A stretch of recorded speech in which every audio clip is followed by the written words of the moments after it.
Ataque anfibio. Amphibious attack. Ukraine will carry out a surprise amphibious attack against Crimea in the coming weeks. This is what British intelligence services have determined. The bold operation, driven by Ukrainian President Volodymyr Zelensky himself, would create a headache for Russia, but above all, it would restore the enthusiasm of Ukraine's military sponsors, especially the enthusiasm of the United Kingdom, France, and Germany, the so-called coalition of the willing, those willing to go to war. We are witnessing the beginning of a new military disaster for Ukraine, like the Kursk offensive. Good evening, good afternoon, and good morning from Berlin, Germany. Muy buenos días desde Berlín, Alemania. Comenzamos la transmisión número 200. We begin the 270th broadcast of Demolishing Political Myths Live. Thank you very much for joining us. And please remember to help us with a thumbs up against censorship. A new military adventure, similar to the Kursk offensive, launched in August 2024, would soon begin, with the disastrous outcome for the Ukrainians, naturally, of between 75,000 and 90,000 dead. The capture of absolutely no strategic objectives and, not only that, but sometime later, all the territories initially taken in the Kursk Oblast were recaptured by the Russian armed forces. But that's the situation. Pero así la situación. Evidentemente, Zelensky debe, Ucrania debe. Obviously, Ukraine must constantly undertake ventures of this nature. Military follies, adventures, madness, with no sense whatsoever, other than to generate or rather regenerate the support of its Western sponsors, both the United States and European countries. And so our broadcast today begins with this report from a Ukrainian media outlet, translated from this Ukrainian publication called Priami. Yes, here is the original. Here is the Spanish translation, with the following headline. Attention! The armed forces of Ukraine could launch a powerful attack against Crimea before winter.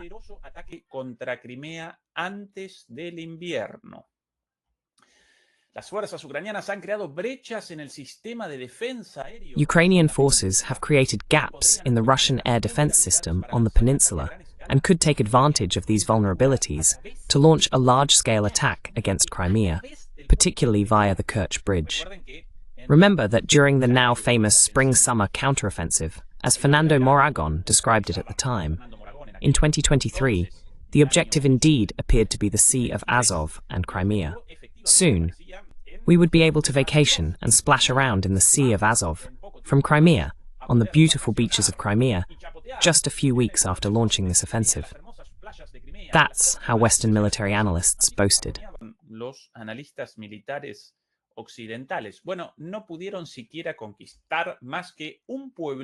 Well, they couldn't even conquer more than a small village on the outskirts, on the edge of the first defensive line, out of at least 4 or 5 defensive lines established by the Russian armed forces, particularly by General Surovikin, who is already renowned militarily for this phenomenal defense. Regarding this new venture, apparently, that's what Sky News military analyst Michael Clark stated. According to him, recent Ukrainian airstrikes against radar stations and air defense installations have weakened the occupiers' defenses. This opens the door to new operations that could include an air attack or an amphibious assault. Amphibious assault. Clark believes that a potential target would be the Kerch Bridge, since Ukraine has the means to strike deep. This is the first reference to this madness. Esta locura por los eventuales resultados, no Madness over the possible outcomes, not because the report lacks sources. The report reflects reality. They are devising a secret plan, although not so secret, for an amphibious attack in Crimea. That's where the madness comes from, and that's how this started. Shortly after, critical military analysts responded with some opinions about this secret plan. Here, for example, in a media outlet called Military Affairs, a publication focused specifically on military topics, they responded with an interview with an expert consulted on the matter. Alexei Zybov predicts the failure of Ukraine's plans to attack Crimea. Sky News informó que Ucrania podría lanzar una... Sky News reported that Ukraine could launch a major offensive in Crimea in 2025, but blogger Alexei Zybov argues that the operation would fail, citing previous unsuccessful attacks. Reporters from the British network Sky News recently claimed that Ukrainian forces are preparing a large-scale offensive against Crimea that could begin as early as the winter of 2025. Military blogger and volunteer Alexei Zybov dismissed the idea of such an operation, considering it doomed to fail if carried out.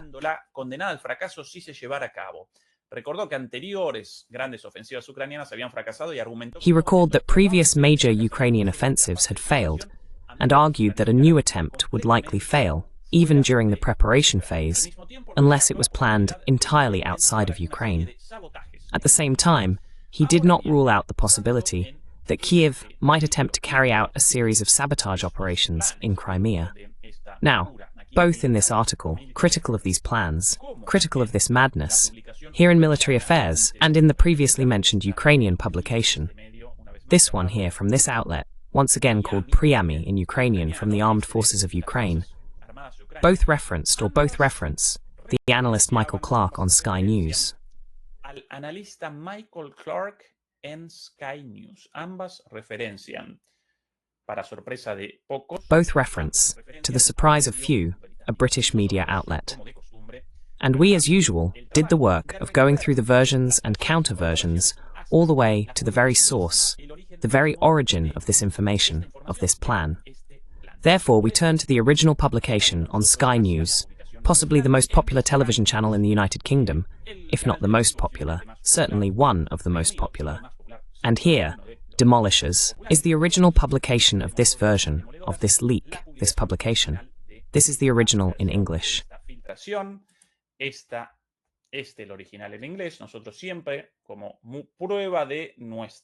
We always, as proof of the seriousness of our work, of the truthfulness of our work, first present a screenshot of the original page from the primary source in its original language, in this case in English, and now its translation into Spanish. Pay attention to the origin of this leak. Sky News, today, Wednesday, October 1st. A missile supplied by the United States could change everything, and Russia's response is appealing to Trump's base. Questions and answers with Michael Clark. Our military analyst, Professor Michael Clark, answers your questions about the war in Ukraine every week. Responde a sus preguntas sobre la guerra de Ucrania cada semana. Desplácese hacia abajo para ponerse al día con sus mejores respuestas. Scroll down to catch up with his best answers and watch them on video below. This is Mr. Michael Clark. Pay attention to this week's analysis. Don't worry, we'll introduce him in a moment, but first I want to highlight the main points covered in this interview summary. We'll introduce it now. Pay attention to what Michael said yesterday and his statement regarding this. Note the weight of his claims. In the main answers, it's clarified that people here supposedly call or somehow get in touch with the Sky News editorial team and generate questions. Sky News y genera preguntas y él una vez a la semana las responde. And he, once a week, answers them. This super British military expert, I, with some experience from my work in the media, in major outlets like Deutsche Welle, France 24, CNN, and so on, can say with certainty that the questions presented in these programs are never generated by the public in advance, but rather by the editorial team, always in agreement with the interviewee. But anyway, in his main responses, pay attention to what this gentleman said yesterday. Clark's main answers. Why will Tomahawk missiles be a game changer for Ukraine? And below, his perspective. the explanation. Para Ucrania, y aquí abajo su visión, la explicación, ¿sí? ¿Por qué los misiles? Why would Tomahawk missiles be a game changer for Ukraine?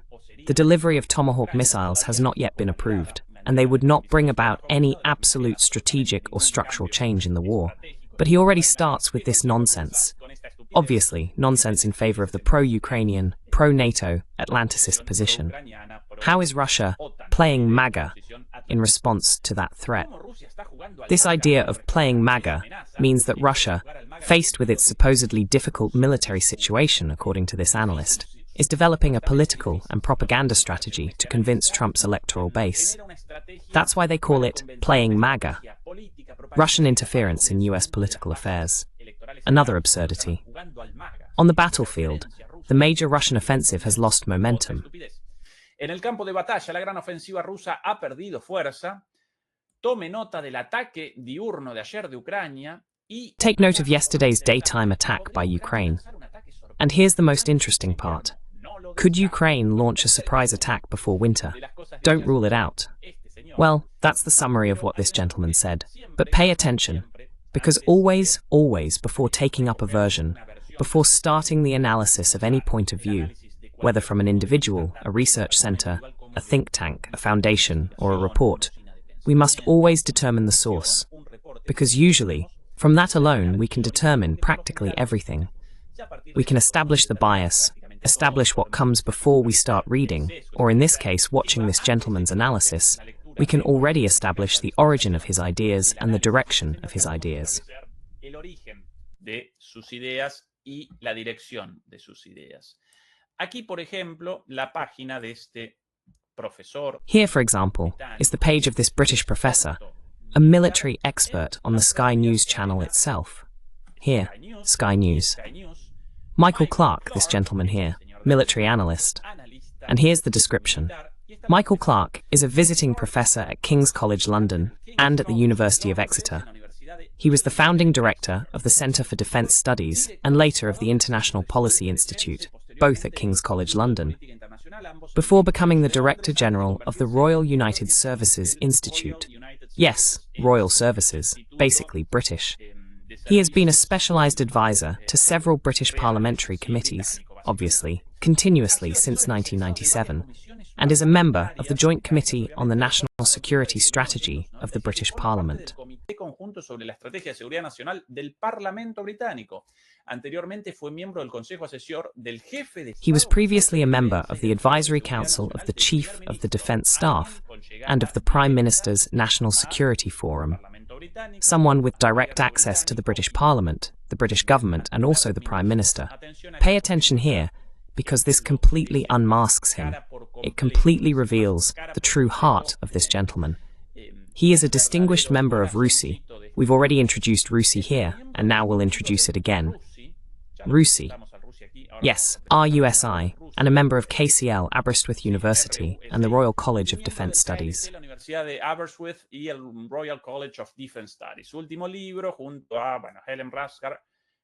His latest book, together with Helen Rasker, Britain's Persuaders, well, a book about soft power in a hard world. The British Persuaders, Soft Power in a Hard World. That's the title of his latest, or rather his second-to-last book. Distinguished member of RUSI. That will help us a little bit. RUSI. Pay attention to the description of this centre known as RUSI, the Royal United Services Institute, of which this gentleman is an honorary council member. The Royal United Services Institute, or RUSI, is the oldest defence and security think tank in the world, founded in 1831 by the Duke of Wellington and based in London, United Kingdom. Duque de Wellington, con sede en Londres, Reino Unido. Bueno, el actual presidente, Sir David Lapin. Well, the current president, David Lapin, actually Centre for Studies, as a translation of the English think tank, a hub of thought, more than a centre for studies, the oldest in the world dedicated to defence issues in London.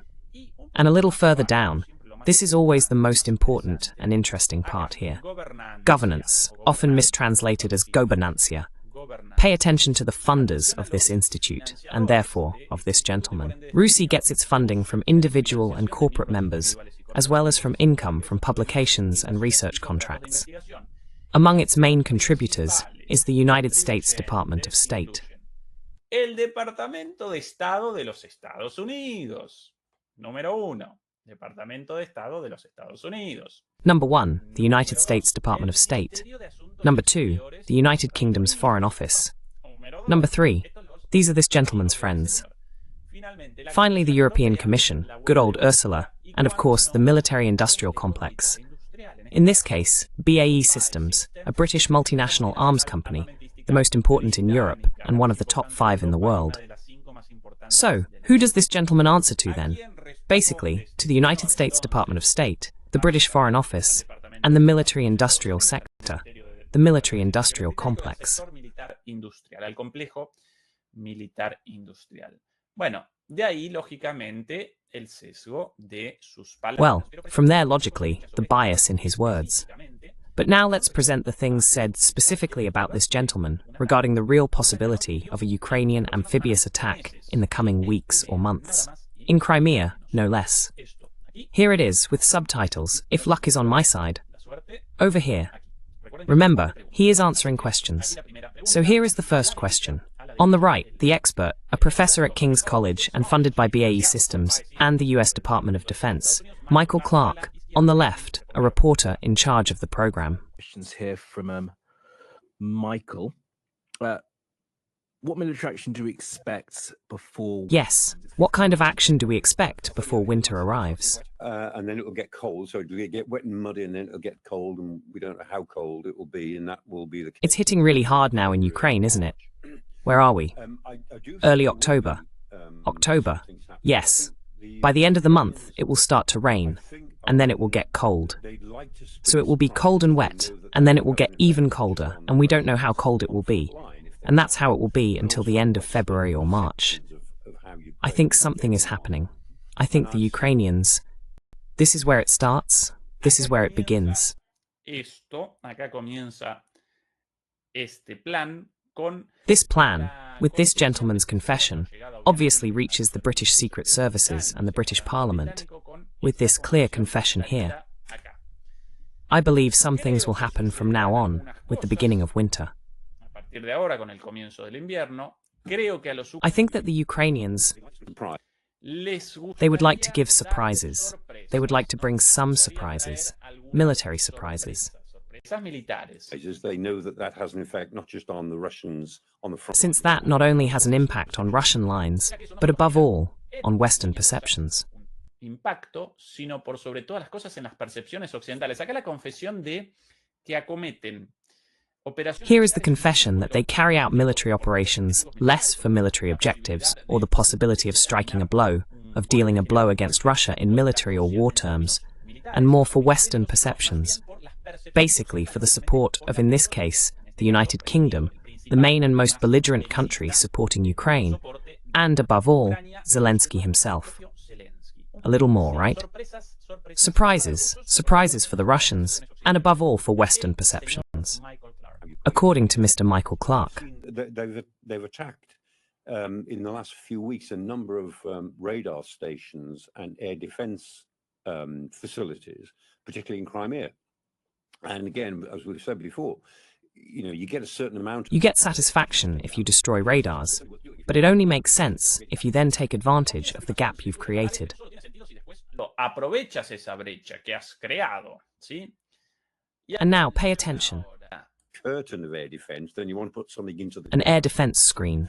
So you want to put something in that gap to go after something even more valuable. And the Ukrainians, certainly in the southwest, more or less at 6 or 7 o'clock on our clock, have been carrying out quite a few of what the military might call shaping operations. And the Russians must be quite concerned about this. With what objective then, in your opinion? To what end then in your sort of...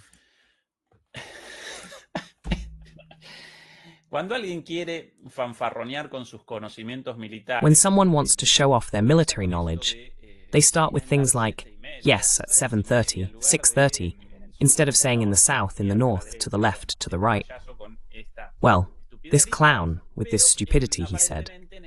But apparently in this region, the Ukrainians have begun preparatory operations, and the Russians seem very worried. And now the country's follow-up question. Journalists, right? What is the purpose of all this? Periodista, ¿sí? ¿Con qué fin todo esto? Estimation, what would I it look wouldn't be like? surprised. Well, I'm guessing totally, but I mean, I wouldn't be surprised if they don't try some sort of big attack. Here, this is the key sentence, later repeated by all the media. I wouldn't be surprised. I wouldn't be surprised. No me sorprendería un gran ataque ucraniano en Crimea. A major Ukrainian attack in Crimea, some kind of airstrike, or an amphibious raid. An amphibious raid like in 1943 or 1944, when airborne troops behind enemy lines, how many Hollywood movies about this, carried out amphibious operations in enemy territory, of course. That was another era, my friend. An era without radars, without drones, without hypersonic missiles. These amphibious operations, like in the movies, are gone. But not just now. They disappeared a long time ago. And in this war, even more so. If you don't remember the disaster in Krinky. El desastre en Krimki. ¿Recuerdan cuando los ucranianos...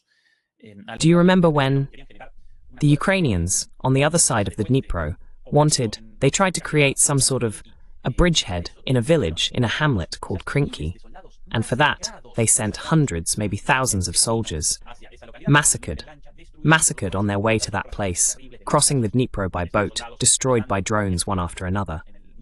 The terrible images of the pieces of the soldiers floating in the Dnipro, in the river, truly hellish images, and this went on for weeks, if not months, with disastrous results, all for the sole purpose of generating a media headline in an anachronistic operation already out of its time. Well, this is what this man is now presenting as a possibility. Some kind of amphibious incursion into Crimea, supposedly exploiting the attacks, the breach created in Russian radars. Another delusion, an absolute lie. Exactly, to slow down the Russians. To top it off, the reporter responds, well, this man replies, yes, I wouldn't be surprised at all. Bueno, y responde este señor, sí, no me sorprendería en absoluto. I mean, given what the Ukrainians have now got in terms of deep strike, if they don't go for the Kerch Bridge again. I mean, the Kerch Bridge has been attacked successfully. I wouldn't be surprised at all. No me sorprendería, tampoco... Nor is it an attack against... No, the Kurdish bridge is a bad translation, but rather the Kerch Bridge, the Crimean bridge. De Crimea. No me sorprendería tampoco un ataque contra el puente de Crimea. I wouldn't be surprised by an attack on the Crimean bridge either. If the Ukrainians don't find another way of hitting the Kerch Bridge, because that's one of the ways of unsettling not just... Well, here's another stupidity, although it's true that it's widely repeated by all Western media. This supposed dependence of the Russians on the Kerch Bridge, the alleged strategic importance of the Kerch Bridge, in the sense that without the Kerch Bridge, Russia wouldn't be able to carry out military and civilian logistics for Crimea, not only sending weapons and troops, but even sending any goods necessary for life in Crimea. This is total and absolute nonsense. We can show. This didn't seem planned, but I'm going to show it with the map, because I've heard this nonsense so many times that I want to present it here again.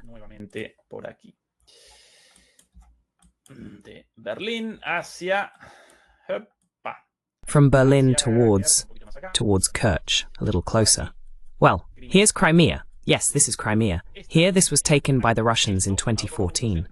Well, in 2018, I don't remember exactly if it was in 2018 or 2019, the Russians built a truly spectacular bridge from an engineering point of view, here in the Kerch Strait, between mainland Russia, more specifically between Krasnodar Oblast and Kerch, the Kerch Peninsula. Kerch, here, previously in Ukraine, now in Russia since 2014. Until then, until the construction of that bridge, if I remember correctly, built in 2018, but inaugurated in 2019. I might be off by a year, but that's roughly the date.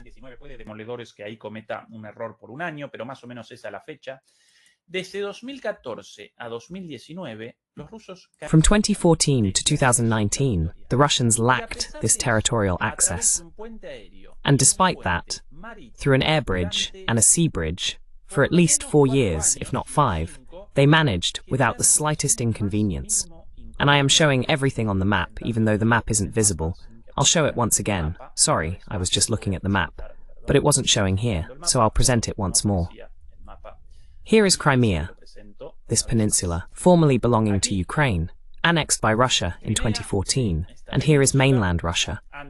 Here is the most important nearby city, Krasnodar, capital of the oblast, if I remember correctly, of the same name, Krasnodar.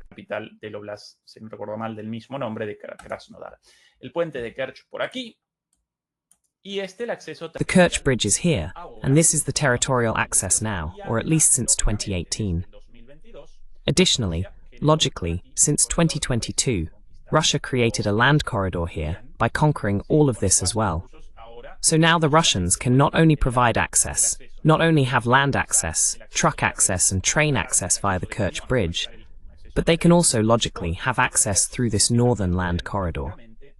This has been the case since 2022, with the start of the invasion. The bridge here from 2019, once again maybe 2018, I remember it being built in 2018, inaugurated in 2019. Ultimately, it's the same, a year earlier, a year later. Inaugurado en 2019, en última instancia lo mismo, un año antes, un año después. Crimea acá desde 2014. Crimea here since 2014, right? 2014. During this entire period, from 2014 to 2022, the Russians sent without the slightest problem both the goods necessary for the island's civilian life, and as well military goods for Russia, the maritime base, the naval base in Sevastopol. Starting in 2022, of course, there was also open war with Ukraine, but before all that, since 2014, with the beginning of the war within Ukrainian territory. Well, Crimea was not directly involved due to its distance from Donbass, but yes, of course, it did have significant military preparations.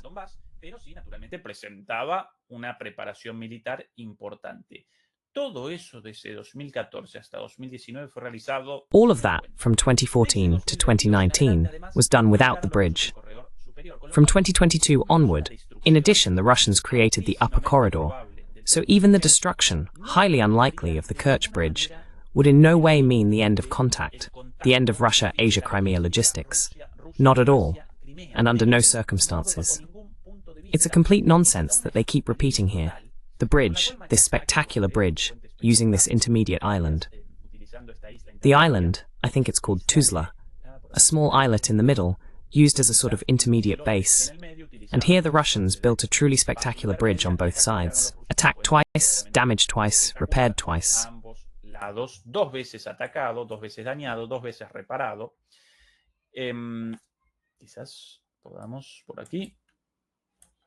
Maybe we can take a closer look here. This is the most spectacular part of this bridge. Well, of this particular bridge.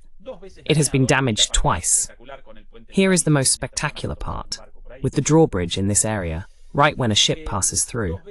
We can see that twice they initially tried to destroy a part of this bridge, to damage it, but both times, shortly after, the Russians were able to restore traffic without any problem, once again thanks to the upper corridor. But above all, to the maritime and air bridge between Russia and Kerch.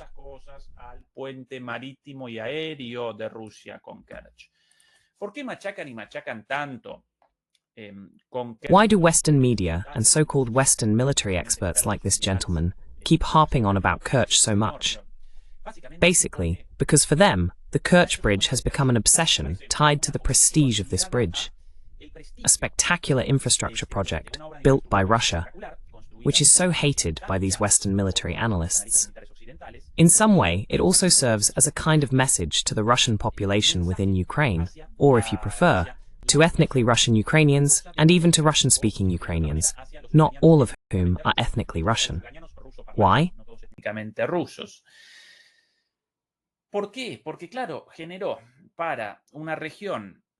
Because, of course, it created for a region that has historically been quite lagging in economic terms, beyond tourism and some specific activities, a phenomenal transportation infrastructure, from which a much greater economic flow began, and logically, a much greater flow of tourists as well. It served as a kind of demonstration for both pro-Russian Ukrainians and nationalist Ukrainians of the positive effects of a region moving from Ukrainian to Russian control. It was like saying, well, if you are now Russian citizens on Russian territory, then wonderful projects like the Kerch Bridge begin. Because of that prestige, that message, that meaning of the bridge, Western analysts, Western officials, and Western politicians have made the decision to want to target this bridge at all costs, even with Taurus missiles. Incluso con misiles Taurus. Recuerden las discusiones filtradas, por cierto, también filtradas. Remember the leaked discussions, by the way, also leaked by British intelligence, of the German officers who, without the permission of the Chancellor at the time, Olaf Scholz, were deliberating about the options for an attack on Kerch. And in those conversations, I recall that they themselves emphasized that a single Taurus missile would in no way cause the destruction of the bridge, but that with many, at least 4 or 5, they could damage a section of the bridge. Similar to what happened during the first attack, that criminal act, with a truck loaded with explosives, which killed a lot of people, including civilians, and the truck driver, a transporter, who had no idea whatsoever about the bombs loaded onto his truck. Como así tampoco después con un ataque de drones. Nor was there any significant impact afterward with an attack by maritime drones, naval drones. Well, they caused a small, a damage, yes, but it was repaired within a few weeks. Once again, the destruction of a bridge by a missile or a bomb is something fictitious. Bridges have a reinforced concrete structure that is tremendously resistant. To actually destroy a bridge, the Ukrainians or the Russians would have to carry out multiple attacks with missiles or bombs of extremely high, enormous, massive size. Well, this is Mr. Michael Clarke's obsession. Bueno, esta es la obsesión del señor Michael Clarke. Quería sencillamente realizar una pausa aquí, presentar esto. I just wanted to pause here for a moment to present this because of the need to unmask these individuals and, above all, to unmask their lies. Clichés, right? Back to Mr. Clarke, right? With this thing about the amphibious attack, and at the same time, an attack on Crimea. A bit more from this so-called expert, once again funded by the by the British Foreign Office, the British State Department, and the military-industrial complex. They themselves there acknowledging, yes, the symbolism of that bridge. Yes, it hurts Putin a lot. What a shame. Ha ha ha ha. A Putin le duele mucho. Qué vergüenza. Ha ha ha ha. Patético, pero en gran medida ellos mismos con el reconocimiento. Pathetic. But to a large extent, it's them themselves, with the acknowledgement of their own lies, of their fallacious analyses. Well, I'm not even going to present this. Mamita, bueno, esto ni siquiera lo voy a presentar. El nivel de las preguntas. The level of the questions, the fictitious nature of the questions. What are the chances of a false flag attack in Moscow to justify a Putin attack on the Baltic countries? It's all a constructed narrative, but on top of that, it's lie after lie. A Russian false flag attack in Moscow to then justify an attack against the Baltics with a single objective, to hammer and hammer toward escalation, which is what they've been aiming for in recent weeks. With the inventions, the stories about Russian drones invading Poland, Germany, France, Denmark, Finland, Sweden, Russian drones everywhere, right? Suecia, drones rusos hasta en la sopa, ¿sí? ¿No? Yo abandonaba hoy mi casa y de repente un dron ruso ahí entre mis... I left my house today and suddenly a Russian drone right between my legs, running around there.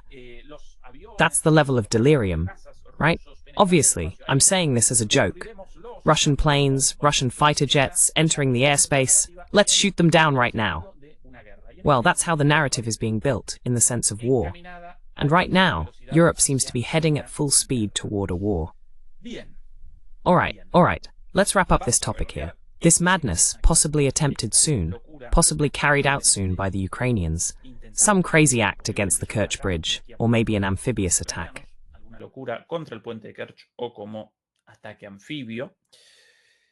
Pero quiero presentar algunas de las cosas interesantes. But I want to present some of the interesting things from yesterday. Here is President Putin at the Valdai Forum, or the Valdai Discussion Club, a high-level conference held since 2004 in Moscow, in which high-ranking Russian leaders participate and deliberate at this conference. The Russian leaders deliberate on Russian national and international policy, the Russian economy, and Russian defense. And almost every year, Putin takes part. And today he participated with some quite interesting statements. Participó con algunas definiciones bastante interesantes. Por un lado, sobre Ucrania. Aquí el reporte. On the one hand, regarding Ukraine, here is Putin's report. The things Putin said today at this conference regarding Ukraine. The tragedy of Ukraine is a shared pain for both Ukrainians and Russians, for all of us. Europe is primarily responsible for the continuation of the conflict. For the West and its servants in Kiev, the Ukrainian people are nothing more than expendable material. The fundamental cause of the Ukrainian crisis and other crises lies in Western policies after the Cold War. Those who pushed Kiev toward confrontation did not care at all about the interests of either Russia or Ukraine. Las tensiones entre Rusia y Ucrania son el resultado inevitable de... The tensions between Russia and Ukraine are the inevitable result of the collapse of the Soviet Union, and subsequently, the situation in Ukraine would have been different in a truly unipolar world. These are Putin's words. For the West, Ukraine is nothing more than a base or a card in a broader geopolitical game, a tool to pursue its objectives. Russia thanks all the countries that have made genuine efforts to achieve a peaceful solution. Despite years of propaganda, gradual changes are taking place within the Union itself. These are the main points of Putin in his speech and later in the interview. En su discurso y después en la entrevista, y aquí algo simpático de la... And here's something interesting from Putin's words in response to the question about Trump's characterization of Russia as a paper tiger. Do you remember this? Both at the United Nations and in his post on Truth Social, he described Russia as a paper tiger. If the United States had started this war, it would have won in just 1 week. Well, that's a questionable prediction, isn't it? Especially when you remember the 20 years the United States spent in Afghanistan, ending in defeat. The disaster in Iraq, which they had to abandon, leading to a civil war and the rise of ISIS. The defeat against Yemen. Well, if we go further back, there's the defeat in Vietnam. But anyway, these are Trump's fantasies, and here Putin responded to Trump's words. Attention. If we are fighting, if we are battling against the entire NATO bloc, and we are advancing as we are, with confidence, and that means we are a paper tiger, as Trump called us, then what is NATO? If we started a confrontation against all of NATO, or rather the entire NATO bloc, started a war against us, and even so, we are making daily advances, and in that situation we are considered a paper tiger, then what about NATO? Something even worse. Pay attention to Putin's sly grin there. Laughing to himself. What do they represent? No, riendo el solo. ¿Qué representan ellos? Well, may God be with you. The most important thing, people there kind of laughing. The most important thing is that we have confidence. We are confident. And here, well, a joking question from the reporter. Do you know these little pieces of paper, these children's toys, these paper tigers, the ones for kids? You cut them out and make a little paper tiger. Why don't you give one to Putin as a gift? That's the reporter's joke question, and Putin replies, No, we have a relationship with him. We know each other. He gives us. We take this calmly, with Putin obviously de-escalating. First a joke, some irony, right? If we are a paper tiger winning, then what are you?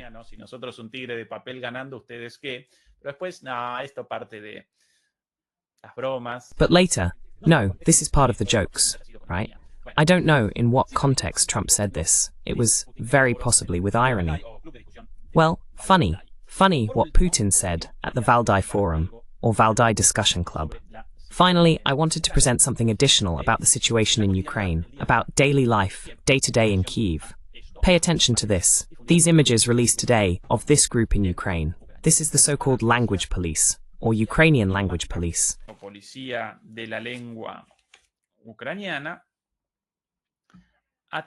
Pay attention to the actions of these people.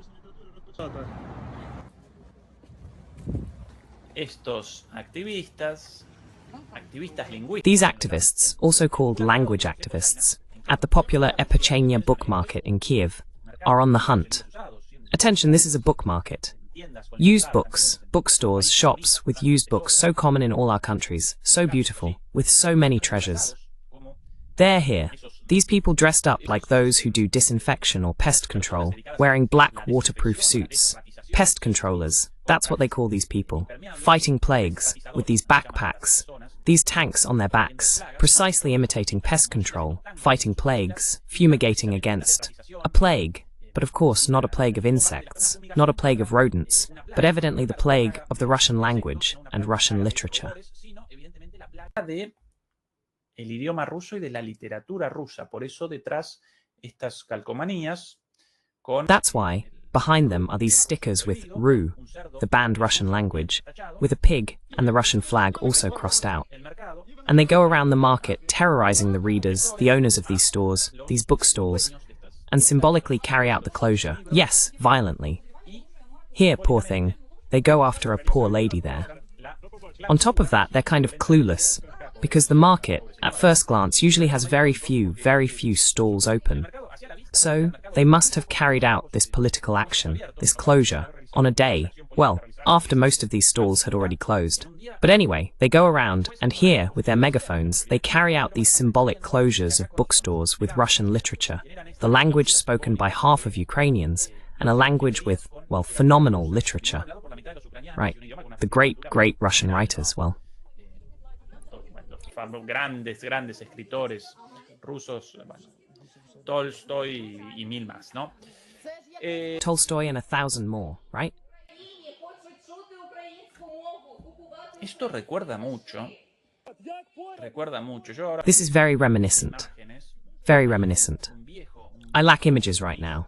There, an old record of some Russian folk music and the poor bookseller there being terrorized. The report on this. The stores where these books were found were theatrically sealed by people in protective suits. An elderly woman who protested was insulted and called a derogatory term for Russians. Through a megaphone, the activists shouted that the war would not end as long as Ukrainians spoke the occupiers' language. They urged the sellers to send the Russian books for destruction instead of selling them. Well, that's the report. En lugar de venderlos. Bueno, es el reporte. Esto recuerda mucho a las quemas de libros en Berlín. This is very reminiscent of the book burnings in Berlin and other places in Germany as well, but above all in Berlin in the late 1930s, with the rise of Nazism.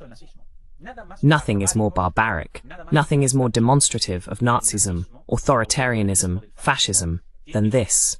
The burning of books, the destruction of a people's cultural heritage, and to top it off, not even of a foreign people, but of the Russians and the Russian language spoken by half of Ukrainians, right? How many Ukrainian musicians and writers, poets, with their work written in Russian, by the way, right? Yes, Slava Ukraini, sure. Fascism in its purest form, once again, at the Pochina book market in Kiev. Libros de Pochina en Kiev. Sí. A menudo presentamos las violentas imágenes de la gente. We often show images, the violent images, of people being forcibly mobilized in Ukraine. Today we wanted to present another form of authoritarianism, another form of dictatorship, here through book burnings, or these attacks against Russian literature. Friends, please remember to support us with a thumbs up, with a like. In about an hour and 50 minutes, Adrian Zelaya's broadcast titled Ukraine Decisive Months will begin. As always, we'll be here on the channel with our regular programming. Tomorrow, our final Friday talk with Juan Antonio Aguilar is already confirmed. De los viernes con Juan Antonio Aguilar, ya confirmada, y recuerden, para quienes quieran... And remember, for those who are interested, you can check out our new channel, Demoliendo mitos de la política in English, Demolishing Political Myths, or help us spread the word to English, American, Australian, New Zealander friends, or anyone from a non-Spanish speaking country who has some knowledge of English.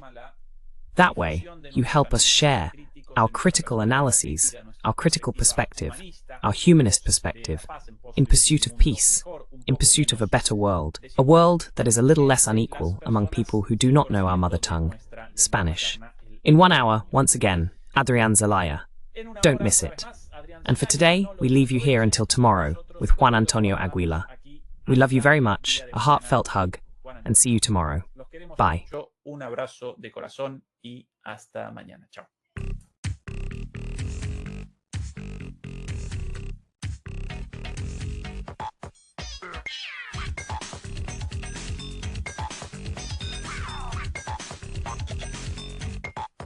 Yeah.